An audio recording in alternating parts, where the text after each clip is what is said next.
Welcome to series 2 of Crime Tapes. Now, throughout this series, we're still in a situation where we're dealing with the pandemic, and as a result of that, we're having to record these podcasts in a slightly different way, including from home. So the sound quality might not be that we had in series 1, and also you may hear the occasional background interruption. But I would just say, please do bear with us a little bit on the quality of sound, which throughout the series of episodes you might find is impacted by the circumstances that we're dealing with.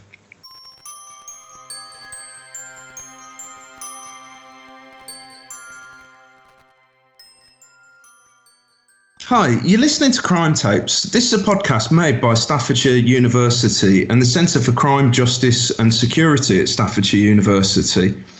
In the podcast, we talk about a number of crime-related issues, and in particular highlight research and work that's undertaken at Staffordshire University, both in the School of Law, Policing and Forensics, and across the university more broadly. This is the second series of Crime Tapes podcasts that we're making. This series, rather than focus specifically on crime, though, we're going to look more so at policing and the policing of crime. Today, I'm joined by my guest, Deborah Sproston Bewley, who's a policing and investigations lecturer, and we're going to be talking about the topic of coercive control. By way of an introduction, when people talk about coercive control, what is it that they mean? I think if I go back myself within the policing career that I had and the training I did, one of my specialisms was domestic abuse. And I can remember going 10, 20 years back to people saying, why can't we do anything about certain aspects of domestic abuse? And it was because the law and legislation wasn't in place at the time for it. But then in 2011, Sally Challen was jailed. She was jailed for life for the murder of her husband of 31 years. She had attacked him with a hammer in their Surrey home. And then her two sons campaigned then to the government and to everybody really, women's organisations, to say, hold on a minute. Our mum, suffered 31 years of abuse. Now, it might not have been that physical abuse, but it was that coercive control. She wasn't allowed to do anything. She had to explain where she was going. She basically lived in complete and utter fear. And through their campaigning, she was actually set free. But what it did was it said to the government, hold on a minute, there's something needs to be done here, because there really isn't anything within legislation that accounts for this behaviour that has such an effect on a person. So in 2015, they brought in what we now all know as coercive control, and it came under the Serious Crime Act. And it's what they say is it's behaviour that is defined as any incident or any pattern of incidents of controlling, coercive or threatening behaviour, or violence or abuse of anyone over age 16 and over.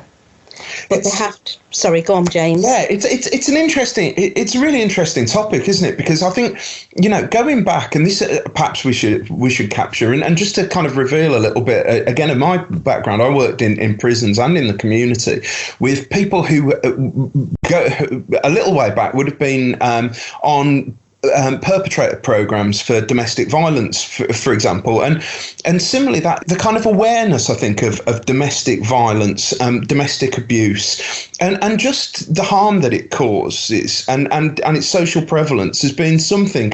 I think in many ways it's one of the successes of criminal justice actually, that we now recognise it in a way, and in particular I remember.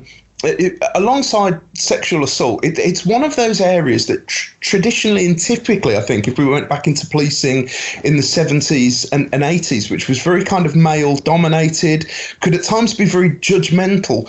It was perhaps put in a box marked, not for us to deal with. Similarly, when I'm teaching the students around domestic violence, sometimes I show them an episode of Rab C. Nesbitt from the 1990s, where Rab stumbles out of his home and in this case, he's been the victim, with a knife between his shoulder blades, and the police officers had this joke about it, and it's made almost kind of comedy that violence is going on in the home. But in many ways, it's not a funny topic, is it? Because, we know 2 women a week die as a result of domestic violence, which is a significant number of those in the homicide figures. Your experience at and around policing it has shown that it's grown from, in a way, perhaps quite a kind of an untalked about area to one that's become much more of a concern.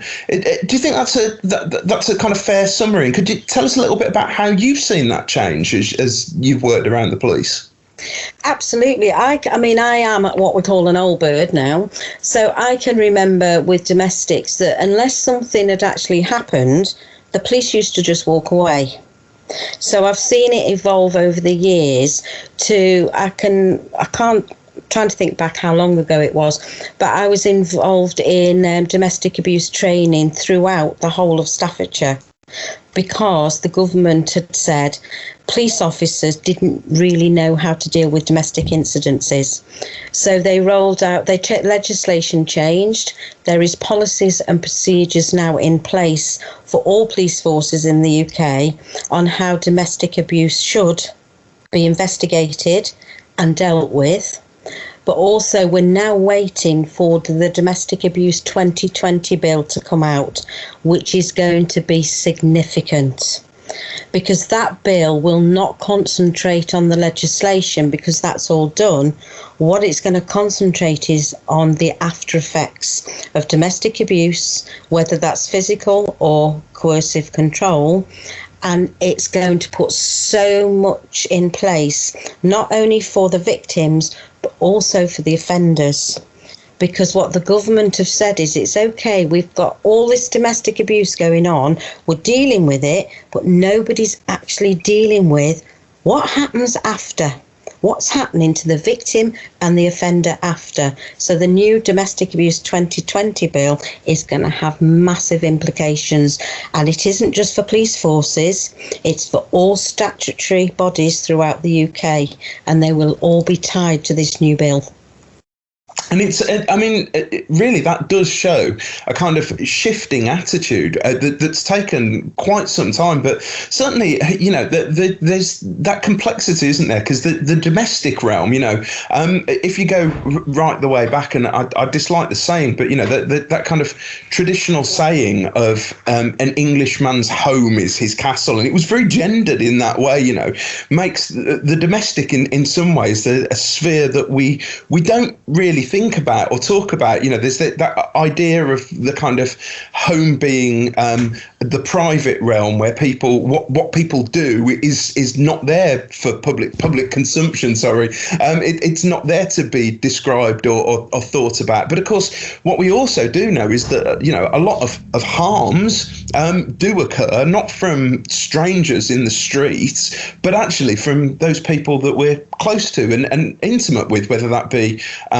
abuse within families, or, like you said, domestic abuse, or intimate partner violence, or sexual offences. It runs across a whole social strata, doesn't it? It's not sort of simply confined to a few people, but behind the closed doors of people's own homes, there are, real harms and risks that some people face. And there's a kind of tension in talking about that in some ways, and has been traditionally for police, because very often, and if we think about contrasting that, the police's realm is said to be that of, we want more police on the streets, we want more police walking the beat, but it's when it does come then to what goes on behind closed doors, there is or has been a tension for the police in trying to deal with that at times, perhaps. Oh, absolutely.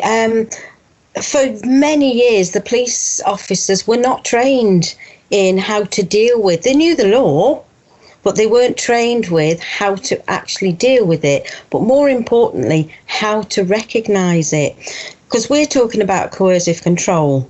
Mm-hmm. How do you recognise coercive control if you don't actually know what it is? So police officers, and I think there's still a way to go for the police service in officers being able to recognise it. And once they do, what do they do? Because how do you deal with someone that's telling you, I've been isolated from all my family and friends. I'm told when I can eat and when I can't eat. I'm told when I go to the shops, if I'm not back in 15 minutes, I'm going to be in trouble.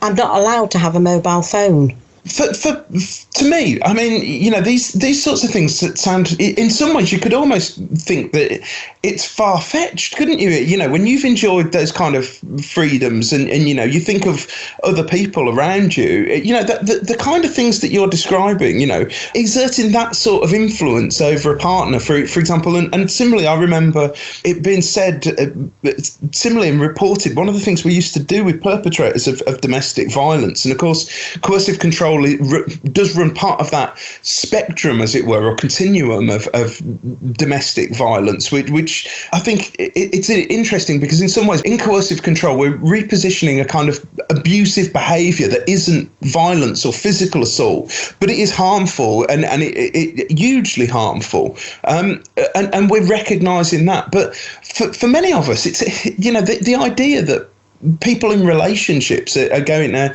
kind of have that sort of, as it were, attempts to essentially control, as you say, the lives of people they're in relationships with seems strange, but this is something very real that the police encounter.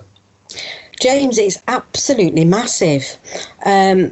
Outside of this arena, I'm a qualified counsellor, and I have dealt with people that have had coercive control, and as well as physical.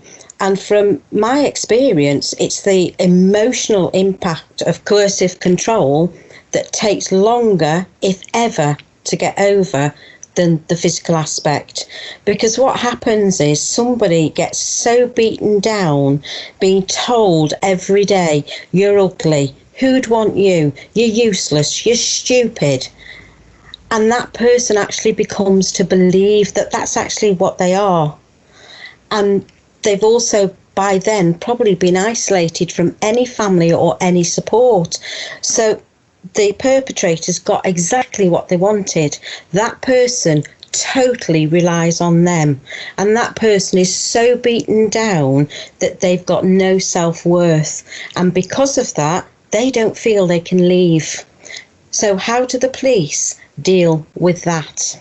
We're describing something that essentially is almost, it's not the actual physical act of domestic violence. It's almost a form, as it were, of mental violence that people are subject to, with that purpose ultimately of essentially controlling them. So the perpetrator's saying, you know, you can't put on makeup, or you're not having a mobile phone, or you're not allowed to have contact with your family.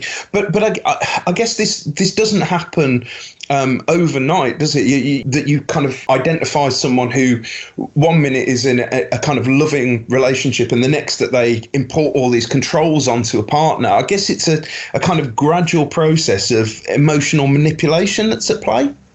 Oh, absolutely. It starts off really slowly. And like you mentioned, very loving, very caring. They get the person to trust them that they do love them and they've only got their best interest at heart. And then very slowly, usually what you find, the first thing is they start isolating the person. So, oh no, you shouldn't go out with that friend, not a good influence on you. And then it'll get to, what are you wearing? No, you shouldn't be wearing. So gradually they build up and build up and build up till the person is totally and utterly reliant on them, because they've come to believe that that person does have their best interest at heart and they're the only person that will love or support them. And this can also include things like, for example, removing the mechanisms by which people can leave, can't it? So a big aspect of, as I understand it, of coercive control, for example, can be control of the finances, not allowing people to have their own money, or not allowing the partner to have the mechanism to leave, as it were. Like you mentioned, the lack of access to wider networks and family groups and friends as well. But also it would be about kind of controlling the money that person has, controlling their access to other people. So essentially, it's almost a form of trapping someone into a relationship. Oh, absolutely. Finances tends to come a bit further down the line, but yeah, finances is definitely the big one. Even if that person is working full time, they will convince them that they're not very good with money, so they best look after the money, so their pay goes into their bank account. And this is where I've mentioned the 2020 bill coming in. Finances is going to be part of the 2020 bill to give those mechanisms that people that have had their finances controlled can get control back. Even down to, I'm going off now to housing, but if they've got a joint tenancy, under, would you believe, the regulations now, if that person, say, has got a life tenancy to live where they're living, but they have to move because they're a victim of domestic abuse, then their tenancy goes on whatever the tenancy happens to be at that time for the place they've gone. Under the new 2020 bill, what it says is, no, you cannot persecute a victim of domestic abuse even more. So if whatever terms they had on their tenancy, so if they've got a life tenancy, those are exact terms that you will give them when they have to be put into new housing. And also that all the finances and everything else are sorted out so that that person gets that support.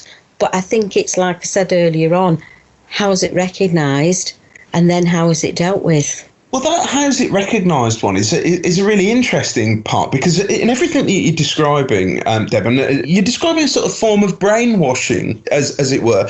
But then the question that kind of begs, I suppose, from me is, do people then recognise it if they're the victim? Because, for example, with domestic violence, we know that tends to be, that can be picked up and reported. It can be reported through the victim, and through injuries, or similarly, it can come in the form of neighbours hearing and phoning the police, for example, and then there's something to kind of follow up on. But as you're describing coercive control, it sounds like, and this is where it kind of gets complex, is that to some extent the victim would come to actually think in a way that what was going on was partly within their control as well. So no, I agreed with him not to wear that, or I agree, this is our arrangement in terms of managing the finances. So how do you then, as an investigator, do you kind of reconcile that with knowing what's going on and being able to take action? James, you've made a really good point, because you get victims that are so entrenched into the beliefs that they've been made to believe that they will say, oh, no.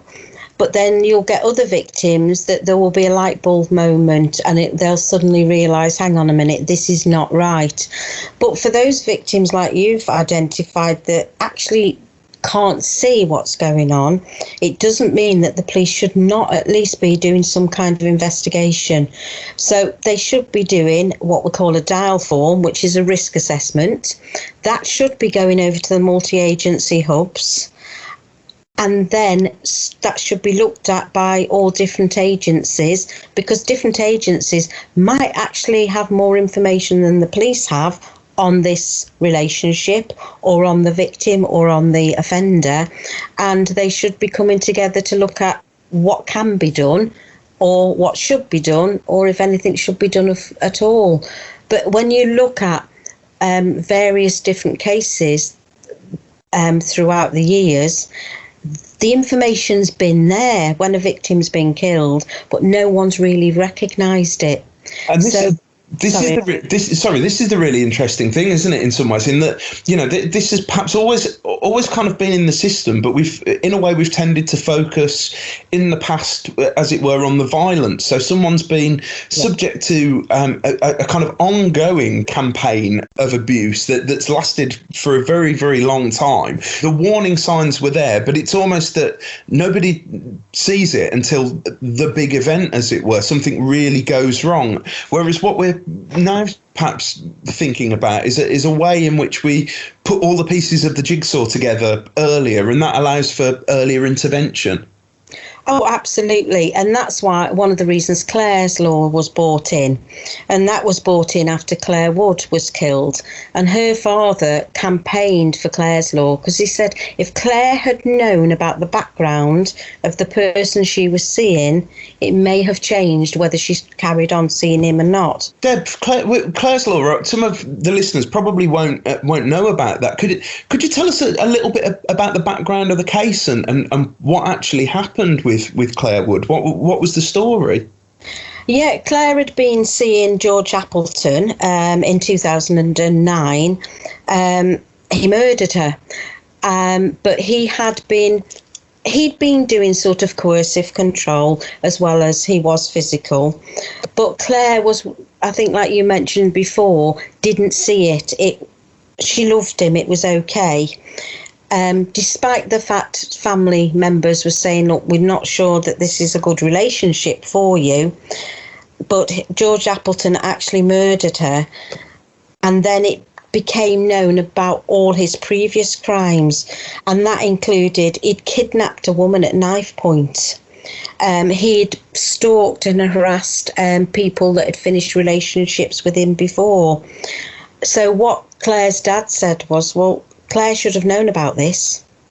Claire should have a right to know that a partner she's in a relationship with is prone to domestic abuse. And he had been he was a kind of serial abuser, wasn't he, at Appleton? I mean, ultimately, one of the kind of indications of that is ultimately after he'd murdered Claire, he himself committed suicide, didn't he? Which in some ways was a kind of, it perhaps could be seen as a kind of act of the sort of final act of control, as it were, but he had a really extensive record of violence, and yet she knew nothing about this. But that's now changed, hasn't it? So that if you were to be with a partner who had a history of being abusive, is it the case now that you can find that out? Yeah, there's two ways in which you can get disclosure from Clare's Law, and that's the right to know. So the first one is the right to know. So, we were talking about police officers going in and thinking, hang on, I think I've got some coercive control here. Well, One of the things the police officers should be doing is going back to the intelligence systems and looking, what do we know about this person? And if, like in the case of George Appleton, this person's got a long history of abuse in relationships, then under the right to know, the police can then go to the victim and tell them about that person's past in relation to domestic incidences or assaults or any violence. But then you've also got the other one, which is the right to ask. So any of us have got the right to ask about a partner that we're in a relationship with. That doesn't mean that the police are going to tell you anything, but what the police will do those checks to find out the background of your partner. And if they feel that, there is information here that you need to know, then you will be told it. On this one, Deb, just because even here, I'm a criminologist and an academic. I work in universities, and here I'll be completely honest in saying that I didn't fully know or understand that. So you're saying if people were to feel that, that they wanted to know or they had concerns about a partner that they were with, that they can contact the authorities, they can contact the police and ask that question, as it were, is there anything I should know about this person? And actually, if there is a degree of, or the police feel that there's a degree of risk presented by them, that they can give out information. And that currently happens. Do people do that? Is that being used very much, do you think, or? It's not being used as much as it should be, and this is again where Domestic 2020 is going to really advertise Clare's Law a lot more. I would just suspect that a lot of people, perhaps even people who are listening to this, just would not know that was the case, that you can actually contact the authorities and find that information out. I guess some of what we're talking about is also to do with people's kind of knowledge of what they're entitled to do or know under the law, and what it's possible to find out. Because one of the things we haven't talked about yet very much, other than talking about George, is the perpetrators in all of this. But I think before talking about kind of how victims are victimised, it is important to kind of understand a little bit about perpetrators. And there are some things we do tend to know about perpetrators of domestic violence, and these things are kind of also help us to dismiss some kind of common myths out there in society, because there's a kind of tendency often to suggest that domestic violence kind of blows out of nowhere or comes out of nowhere, as it were. But actually, when we look at perpetrators, that's very often not the case, isn't it? They've often got long and extensive records of or a lot of contact with the authorities that is known about. Oh, absolutely. It doesn't just come from nowhere.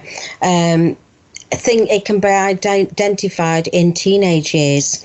You'll usually find that someone, when they were a teenager, were perhaps abusive within teenage relationships. So, no, it doesn't just come from anywhere. It gradually builds. And for some people, it stays at a certain point. But for other people, it escalates. And as we know, ends in murders.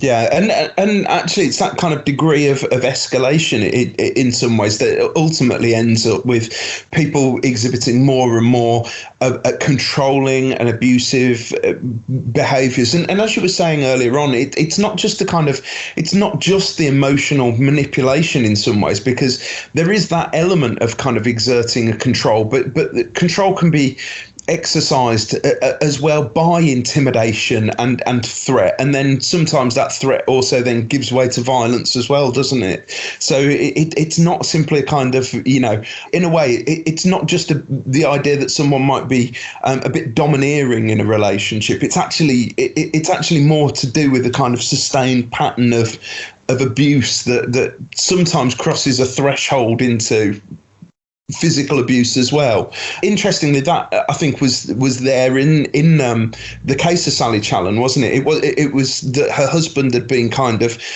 sexually abusive, violent, controlling, and it had been a kind of process that had played out. When Sally was initially convicted of murder, it was kind of ultimately that she'd killed him, I think, while he had his back turned at the table, and she hit him with a hammer, which was kind of then taken as, well, it couldn't be a loss of control, because the crime itself exhibited some degree of kind of foresight and planning, which is the difference between murder and manslaughter. But ultimately her conviction was overturned and replaced with manslaughter, because the impact of his behaviour and his crimes against her over time were then recognised. Yeah, if you think of someone that's had years and years of physical abuse and coercive control, and they've kept it in, because what we forget is that these are the things that nobody else sees, apart from anyone that might be in that household. So no one on the outside sees it, because when they go out, there's pretense going on about how happy they are and how wonderful it is. But if you have had years and years and years of abuse, physical and mental, there will come a point where you snap. But of course, in Sally's case, no, like you said, that you apply the law, which is, well, he had his back to you. You weren't under any threat, so legislation and law comes into play, because that emotional and physical abuse really hasn't been seen or appreciated. And that was why coercive control was basically looked at a lot more and has come in, and why her conviction was quashed. So, in terms of the evidence of that, then, and what's taken into account, I can imagine it can be quite difficult in a way to prove coercive control, because obviously the law works on the basis of evidence, and we know that in a lot of kind of relationships where there's then difficulties, it's going to go on the testimony of two parties that potentially will say different things, and that's before we get into the difficulty here as well that we were talking about earlier, that the victim may not necessarily even recognise that they're being coercively controlled. What sort of things would we be saying to police officers about how you might pick this up or recognise it? Do we know, for example, much about what the kind of symptoms and signs are to look for? And because I imagine this would just be kind of more generally interesting as well for people out there listening, you know, in terms of thinking about kind of relationships and the people that they know. What are the signs that can be spotted, as it were, that can kind of lead to intervention? Yeah, the biggest thing is you're listening. I always say to police officers, listen, what are you actually being told? But also, one of the biggest giveaways is that non-verbal communication. How are they acting together? How does the victim act in front of the offender? Is it the offender that's only answering and the victim isn't? Is the victim just duplicating what the offenders have said? Also, have a look around the house. Is there any food in? So it's all these tiny little clues that can be used to put together, like you said earlier on, this jigsaw. But you'd be talking to family, friends, neighbours. If it's financial, you're checking bank accounts. Where is all the money? Because if the victim's saying, well, I'm not allowed any money, then you'll look at the finances. Who's got the money? Who's withdrawing the money? So it is quite a hard jigsaw to put together, but it can be done. But essentially, the police have an insight in some ways, in that they're often drawn into people's kind of inner worlds, aren't they? And therefore, kind of asking those questions can essentially reveal people who may not necessarily be kind of overtly saying, help me, but may need help. So it's in a way, it's kind of changing thinking processes around seeing the bigger picture. Absolutely. It isn't just going in and dealing with what you've got in front of you. Policing's not like that anymore. And that's why we've got all the new degree programmes and everything else, because in England, the UK now, we don't just want officers that go on the street, do a job and come away. You need officers that have got that ability to think outside the box, to see what people don't want them to see, and to also problem solve. And if something's nagging at them when they go to a domestic, not just walk away with the nag, but actually share that nag with perhaps the multi-agency hub, but don't just leave it. Get in touch with a local refuge, get advice. It is seeing all those different things. And it's like I think I said to you, non-verbal cues really, really give a lot away. I can remember talking to a victim of domestic abuse, quite a few years ago. And she was telling me about a time when she was giving the officer the statement. They'd separated her from her partner within the house. But at some point during her statement, the other officer brought the offender back into the room. And she totally shut off. She didn't say anything else. She was quiet. And she said to me, do you know why I went quiet, Deb? Because when he came into the room, he was twisting his wedding ring. And whenever he twisted his wedding ring, I knew I was in for it. So whilst that seems quite an innocuous act, just to twist your wedding ring, officers need to just be looking at what is not being said. That's really, really interesting, isn't it? I mean, because, if you think about some of the kind of controversies in policing, the greatest controversies in some ways in recent years have been around, at times, sort of failure to act. But, someone who's essentially, when the police are there investigating a domestic incident, potentially where there's an allegation against the partner, they actually bring the partner back into the same room as the victim, and that you can just kind of imagine the chill that can create straight away. But so I think there'd be some people that would be shocked that could be kind of allowed to happen, and yet this is a way that kind of policing has been conducted, and it very much sits against the idea that the police are there as a kind of social agency to protect people as well. If you've I have to say, James, that wouldn't happen now. I'm going back now. If that happens, my goodness, not a chance would that happen now. But it did used to happen. But it wouldn't happen now. I can well believe that it used to happen. I mean, similarly, when I was talking about the episode of Rabsy Nesbitt, the joke in it was that the police officers in that were very much making a justification for why domestic violence was not their business, as it were. We do not deal with that. That's a private matter, as it were, which of course was the kind of traditional way in some ways that domestic violence was regarded for policing, and although deployed there for kind of comedic purposes, as I say, the other side is that we do know that 2 women a week still in the United Kingdom die at the hands of a partner or former partner. So it's no laughing matter. It isn't funny.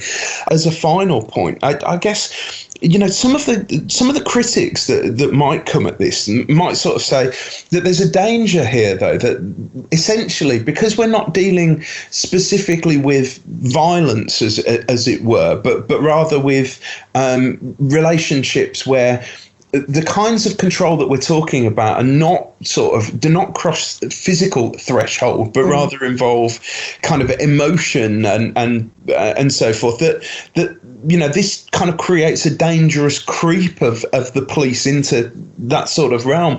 How would you kind of respond to that, Deb? What would you say in response to that? I think that any statutory agency has a responsibility under these circumstances when someone is living completely under coercive control. I think when the police are called to a domestic incident, they have a responsibility to, if they see it, to do something about it. Now, that doesn't mean that the police take it on, but it should be referred so that the correct agencies that are able to support and to deal with it can do that. But I do think police need to recognise all these signs, because it isn't just about physical. It is this coercive control. It is really, really damaging, and it's not just damaging to the victim, it's damaging to any children within that family. And I'm not sure if you're aware, but John Gardner has been the first male within the UK that actually has been convicted of coercive control. Can you just tell us a bit about John Gardner's case and what happened there? Because, like I said, there is that kind of criticism that we might here be talking about something that isn't that serious. What was happening in the case of John Gardner, and what happened with him?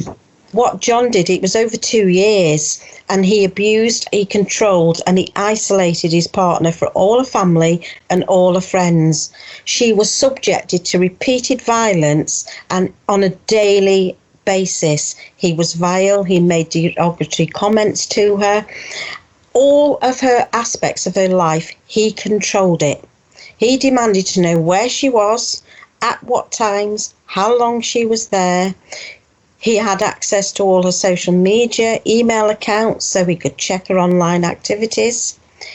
It meant, but when she left for work, he had all her money. So even though she worked, she became financially dependent on him. She ended up leaving work because he didn't want her to go out. And he basically, mobile phone, he allowed her to have a mobile phone, but only with the phone numbers that he agreed she could have on that mobile phone. And then he would monitor it, wouldn't he? So he'd almost kind of look at who she was speaking to and kind of almost police the topics of conversation and the people that she could have contact with. Absolutely. She was limited. The only numbers in her phone were the numbers that he actually allowed her to have. And he ended up being sentenced to 20 months in custody, and he was given an indefinite restraining order not to contact his former partner. And he was also handed a criminal behaviour order. And what that means is he must disclose any future relationships to the police so that any potential partners can be made aware of his past, and that is going to be automatic under what we know as Clare's Law. And in some ways, if we think about it, this is kind of similar. It's following a sort of similar procedure to that we get with sex offenders, which it allows the police to it gives the police a notification, as it were. With sex offenders, we know when they might have contact with children, because the duty and the onus is then on them to notify the authorities. So it at least gives the police that information when relationships are forming, so that if they do have concerns, that they're in a situation to respond, which I think, it's hard when someone's got a kind of proven criminal history where they've done that level of abuse, they've been that abusive and controlling with people. In some ways, I find it hard to see a problem with that. I know that there are concerns around sort of civil liberties, but again, we're talking here particularly about cases where there often has been real history of nasty, controlling, manipulative behaviour that damages victims for, as you say, for a very, very long time, doesn't it? Absolutely. And of course, I know there's been controversy, but under Clare's Law, the police can only give that information to a victim or potential victim. And those victims are told that under human rights, data protection, and everything else, that information is for them and not to be disclosed. Yes, so this isn't about publicly shaming people or creating a kind of stigma necessarily. It is ultimately about kind of attempting to protect and safeguard immediate potential victims. Absolutely. The police have to think there is some immediate danger. And nothing is ever put in writing, because what you don't want to do is put the victim at risk of an offender finding something that the police have sent through the post. It's always done face to face, but the victim is really told you cannot disclose this information to anybody else. This is being disclosed to you to allow you to make a decision of whether you're going to stay in this relationship or you're not. But what we're doing is giving you informed facts.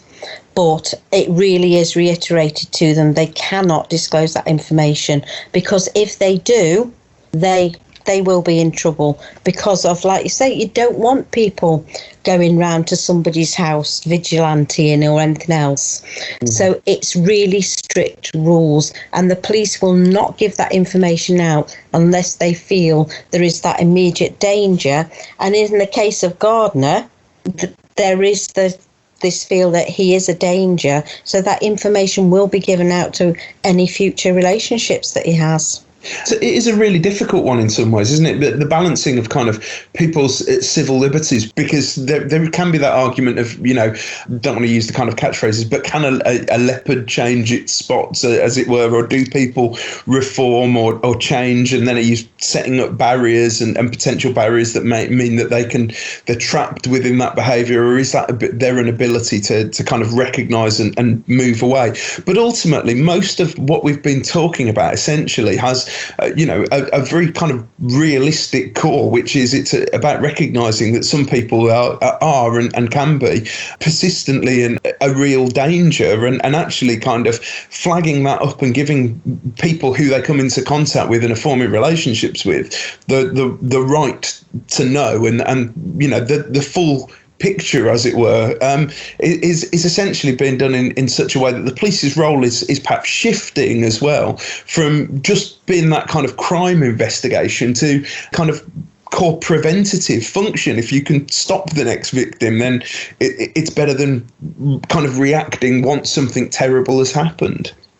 Absolutely. And this is the one thing within the police service over the 20, 30 odd years, is that you have heard police officers say, oh, we're going back again. Oh, no, we're going back again.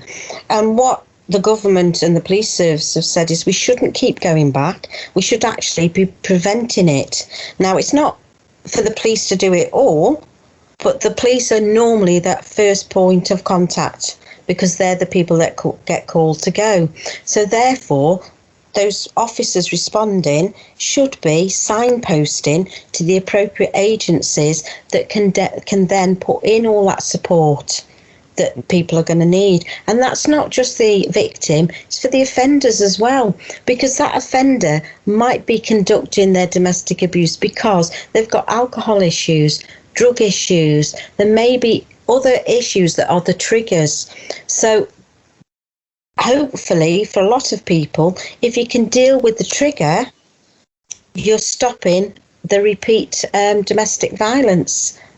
Absolutely. And one of the things that, one of my great frustrations in some ways at times as well is that lack of kind of recognition that ultimately, the going right the way back, the kind of Pelian principles on which the police were established, were essentially not about kind of investigation, but actually about, effective crime prevention. And if you can do things that stop the crime happening in the first place, prevention is far better than cure. And, it does show, I think domestic violence is one of the, and domestic abuse and now coercive control is one of those areas where we've seen the most kind of interesting and significant shift, not only in kind of policing priorities and responses, but also as well, just generally around public attitudes. And one of the things that I encountered as I was reading this and similarly thinking about the kind of terminology and how terminology changes in view of people's kind of understandings and conventions. Some of the terminology that was being used at and around coercive control is now much more kind of commonly encountered. So the term gaslighting, for example, which a few years ago would not have been used, it is now it's kind of in common currency, isn't it? And you hear it being talked about much more, which it is also stems from and comes from those debates around coercive control. Absolutely. And like you say, I think it's a lot more accepted now that these kind of things go on. When I say accepted, I don't mean that it happens, but whereas perhaps 10 years ago, people would be quiet about it and not really say anything, it's now become more acceptable that people say things, but it's still not enough. And this is why another preventative measure that the police use is victimless prosecutions.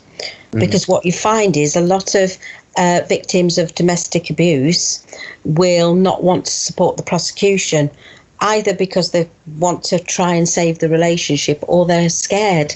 So part of when the new legislation and everything came in, it allows for the police to do domestic abuse as victimless prosecutions. So from the minute a police officer goes to a domestic abuse, part of their training is go with the mindset of this is not going to be supported. So therefore you are the ones getting the evidence. So make sure that you can get as much evidence as you can, because we may want to just prosecute this without the victim's support. And of course, that can inform every way that a police officer responding to a situation acts and engages, of course, because, the way in which, for example, evidence would be captured now, things like police officers wearing body-worn cameras, and that footage could become part of the evidence. So I guess the things that you're teaching policing students would be things like how to undertake that kind of interviewing and questioning so as to get best evidence. Yeah, we actually do a practical around a victim of domestic abuse in the crime scene house, and they're all given their body cams. They've had weeks beforehand of us discussing and how you would do witness interviews, etc. When they walk in, they don't know what they're going to be facing, but Yeah, they are trained and use of that body cam, what evidence they should be getting on that body cam. Now, you see, this is so important for me as well, because I think a lot of people think that academia and universities, it's all kind of ivory towers debates around terminology and so on. But actually, a lot of what's going on in the teaching and the training in universities is the physical practice of, here you go, here's a scenario set out in a crime scene that we've mocked up, where you are going to be involved in trying to generate that evidence. And it's those sorts of things that people are doing here at Staffordshire. Yeah, I mean, what they are confronted with, someone that is really been a victim of domestic abuse. So not only are they having to get the evidence, they're having to take the witness statement, but also be dealing with this person that is quite traumatised. Absolutely, and those often aren't the kind of skills that we necessarily immediately think of, are they? We kind of think of, that it's going to be, going out and arresting thieves and putting the handcuffs on, but actually it's that kind of practical skills of the practice skills of learning to interact with people and communicate with them. That's so much of what they're doing. Absolutely, and for policing as well, especially in a domestic incident, it's around, hang on a minute, when you first get there and you're dealing with your victim, forget you've got to do a statement, forget all those things that you think you should be doing because you're a police officer, put the victim first. Concentrate on that victim. What are their needs at that time? Once you've dealt with all that, explain the process and take it at their pace. Not it's going to be a quick statement. You do it at their pace, what they're comfortable with. Interesting. I think in many ways, I think back to how even a short time ago, back in the 1990s, policing was kind of being positioned as a career even then, and the way that we were kind of training people, and a lot has clearly changed and is changing still. So it's a fascinating area, and one that I'm sure people will have found really interesting. Deb, thank you so much for joining us and talking us through coercive control. If you found that interesting, please do listen to other episodes of Crime Tapes. Series 1 deals with crime more broadly. This series, as I say, we're going to be looking more specifically at issues relating to policing, because Staffordshire University is the Midlands core and primary provider of all policing courses. So if you're interested in policing and investigation in the broadest sense, it's not just joining the police, do check out the podcast, listen to what's coming up. I hope you find it interesting and useful. But Deb, thank you ever so much for joining me and talking us through that. It's absolutely fascinating. My absolute pleasure. Thank you, James.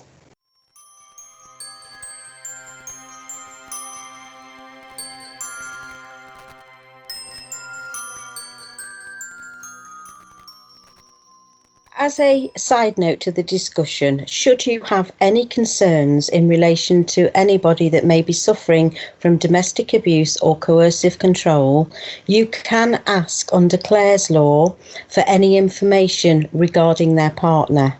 All you do is ring 101, inform the police service of your concerns, where the concerns have come from, and who the potential victim is. The police will then take it. It will go to, obviously, a conference. They will look at whether information is available or should be shared. If it is going to be shared, it will be shared with the victim.